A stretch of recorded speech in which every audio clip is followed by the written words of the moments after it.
What's going on, everyone? My name is Andrew. Welcome back to a brand new exciting video. Alright guys, here's your daily check-in on Saki. Say hi to the camera, Saki. Actually, something cool happened today. Today I finished my last class of high school. I've got a few more assignments and things to do, but the last official formal class of high school was done, and I'm very excited. Anyways guys, today we're gonna be talking about a highly requested video. I cannot even say how many times I've gotten requested to do this video, which is how I edit my Instagram photos. I'm really excited to do this video. If you enjoy it, give it a thumbs up, and without further ado guys, let's jump on the computer and start talking about how I edit my Instagram photos. Alright everyone, so we are on the computer now inside of Adobe Lightroom, and we're gonna be taking this photo from the beach. We're gonna be transforming it. I'm gonna be taking you guys through my editing process and showing you guys some general tips and methods that I use for tons of different photos to try to make them look a little bit better. So real quick, before we jump into those steps, I'm gonna go ahead and do a quick grade on this photo inside of Lightroom. Nothing too crazy. I'm gonna go ahead and add my blue/orange gradients. I'll link that down below if you guys want to download it and use it as well. I'll go ahead and bring up the sky. There we go. That's looking pretty good. So now we're ready to jump in with tip number 1, which is using something that's all the way at the bottom in Lightroom, which is the color calibration tab. Now this is a tab that I think is grossly underestimated and undervalued inside of Lightroom, and this is something that I use all the time for my photos. The color calibration tab is going to change how the pixels in your image are interpreted by the computer. Now the one that I mess around with a lot is this blue primary. As you can see, I've dragged it to -71, and that's giving us this nice sort of orange and teal look. So definitely mess around with the color calibration tab. So there you guys have it. The color calibration tab is the first hack. And now that's the only tip taking place inside of Lightroom. So we're gonna go ahead and select this photo, select edit in Adobe Photoshop. Now that brings our photo into Photoshop. Now tip number 2, the second technique, the second hack if you will, is to add in fake birds. This is a stock photo I got for free off of a site called Unsplash. I'll link Unsplash down below as well as the author of this photo. And now I'm just gonna do a quick key to get rid of the background. So to do this, go up to your lasso tool, draw a quick rough sort of outline around the birds, something like that. Once you see these sort of marching ants, go to this button down here, which is the mask tool. You'll select that and you can see everything else has been keyed out. I'm gonna go up to color range, and as you can see, I've got these sampled colors checked, and you can see I'm just selecting those birds, so those are the only things that are visible.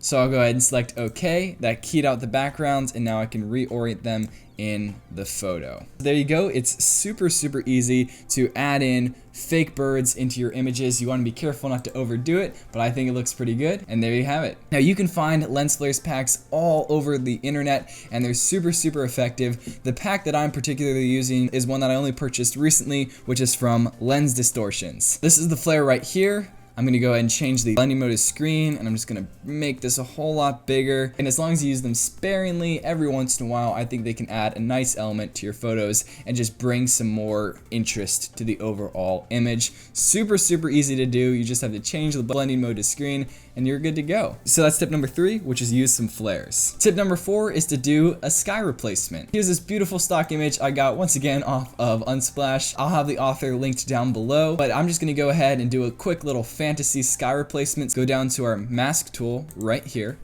and then go over to your brush and make the brush super big. I mean like really big. Now the nice thing is we've got this pink elements in the sky already that will blend nicely with our clouds.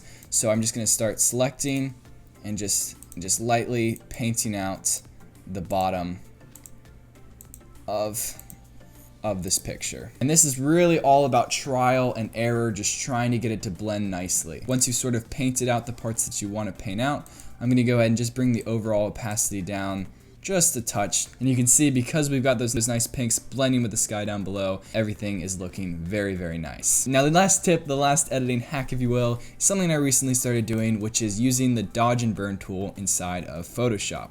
So I'm going to go ahead and just merge all these layers together, and the dodge and burn tool is right over here. The dodge tool will lighten the image and the burn tool will darken the image. Now that's about as boiled down of an explanation as it gets, but that's the basic concept. Dodge brightens, burn darkens, and what it allows you to do is just go around and brighten up different individual parts of the image. You can sort of just enunciate the parts of the image that you want to and dramatize and leave out others that you're not so keen on. So we'll go ahead and save this image. I did go a bit crazy with this edit, but I just want to show you the true power of these different methods. Let me know what you guys think of this image down below, and there we have it. So here's the before and here is the after. So once you've exported your photo, generally what photographers want to do is they want to share it with people, and this is a good segue into me thanking and talking about our sponsor of this video, which is pCloud. pCloud is just an online cloud that is specifically targeted at photographers, and it makes it super easy just to share your photos with your clients, your family, your friends, or whoever. Now the thing that I like about pCloud the most, the coolest function in my opinion, is the fact that you can store and preview raw photos. Raw as a format is such a pain. Obviously it's incredible and you can get so much detail and has so much value for a photographer, but the files are so confusing. You can't really preview it anywhere. Even my computer can't just natively open raw files. I have to bring them into Lightroom, but on pCloud you can share these raw files and you can view them and everything like that. Now the other super cool thing about pCloud is they actually have a plugin for Lightroom. You can see right here in my library I've got this pCloud icon, and from there I can actually edit photos, raw photos, directly from my cloud, so I can store photos in the cloud and edit them inside of Lightroom without ever having to actually have it on my computer. And then I can also just automatically share this photo right here to my pCloud and then share it with other people through their service. pCloud can also encrypt things, so it's super secure, and everything about this is just optimal for someone working with photos,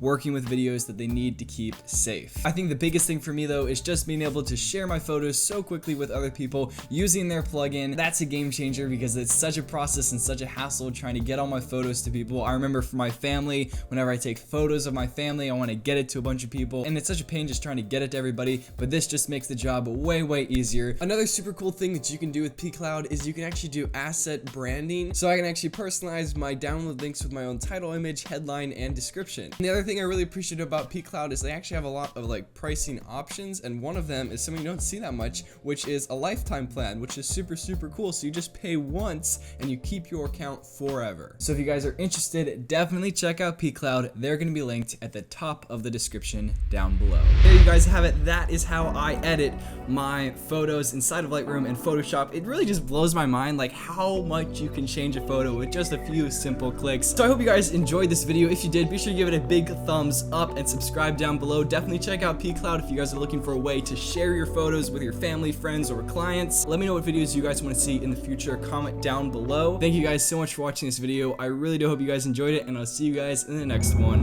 Peace.